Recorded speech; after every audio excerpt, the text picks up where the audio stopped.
Good morning. We are Team One, and my name is Andrea. My name is Elizabeth.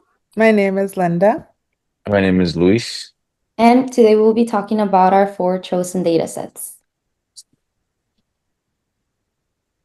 Okay, I'll start off with my data set. I got my data set on Kaggle. It is from the year 2016, but it does include geographical information listing all of the United States skilled nursing facilities and comprehensive information about their certified beds, the quality measures, staffing information, compliance with standards, and with this data, I feel that we could do a lot of correlations between staffing and outcomes. However, I know that the limitation to this set will be that it's from 2016. So to apply it to current data, it might be a bit of a stretch due to the pandemic that happened between then and now. So that could definitely impact the results. But this still has a lot of valid information that we could use to create visualizations and apply everything that we're learning. Hello. Then my name is Linda. My data set would be Women, Business, and Law. It is a Excel spreadsheet. So the time or the date would be from 1971 to 2004. And then it's geographically data. It goes from like Afghanistan to like Zimbabwe. Very lengthy. And then a little bit about my data set. So it's just more like women empowerment, and you'll see within like gender discrimination affecting women's employment, entrepreneurship, and economic outcomes. There are columns specifically in exploring like women's mobility, the workplace, the pay, the marriage, the parenthood, entrepreneurship, assets, and pensions. The unique of what I found like the uniqueness of this data set is like there's questions asked within the next column. And one of them that kind of like stuck out to me was like, can a woman choose where to live in the same way as a man?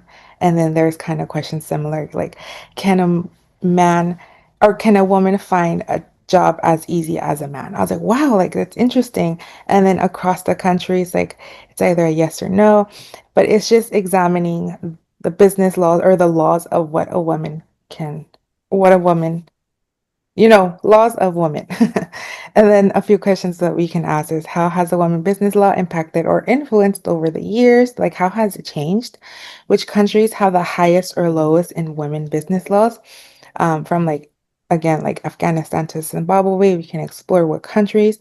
And then how have changes in labor related laws, like in terms of like the workplace or like what laws within your workplace can influence women opportunities, and that'll be across the regions and countries. So yeah. Thank you. Moving on to data set number 3. So I chose the 2019-2020 homeless hospital encounters. It includes age, race, sex, and expected payer by facility. And it has over 25,000 rows. The file type is CSV. It does not contain the time and date. However, it contains a fixed period of the years 2019 and 2020, as it was mentioned earlier. It also only contains the location data for the hospital, county, and facility identifiers, which we can use to infer geography indirectly. And this data set documents hospital encounters for homeless patients in California during the mentioned years. It provides demographic breakdowns by age, race, sex, along with payer categories.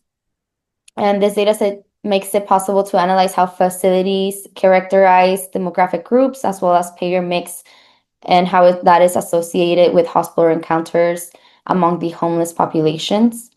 So 3 questions that can be addressed directly by analyzing this data is how does the payer or how does the expected payer, so Medicare, Medi-Cal, and so on, influence the distribution of said encounters?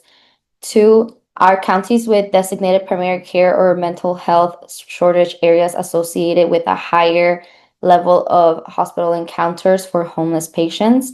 And the last question that I came up with is, what patterns in healthcare utilization among homeless populations can inform resource allocation and policy interventions in California? And these questions all tie in with trying to help the homeless population. All right. Hi, everybody. So my data set is around car sales and models, features, and pricing. It's a data set of around 50,000 rows, 7 columns. 7 columns consist of the make, the model, engine size, and the amount sold. And it does contain a date and a time, which allows us to see and picture the year that it was sold to compare and contrast over time. It does not contain geographical location, but it does include models that are outside of the US within the data set. So I do presume that it is a worldwide data set. So the purpose of this data set is really to allow us to gain predictive analytics or forecasting on car sales, the pricing of the vehicle, and future pricing data. It allows us to follow market trends and potentially forecast future production of vehicle models. So another benefit to this data set is that it allows us to value vehicles for resale markets, and it allows us to visualize the data in a realistic and practical way. So if we scroll down just a little bit here. So some of the benefits to this data set is that the data might contribute to a prediction in the market price for the vehicles, as I mentioned before, and it also might provide an economic forecast for production of future models. So that's it.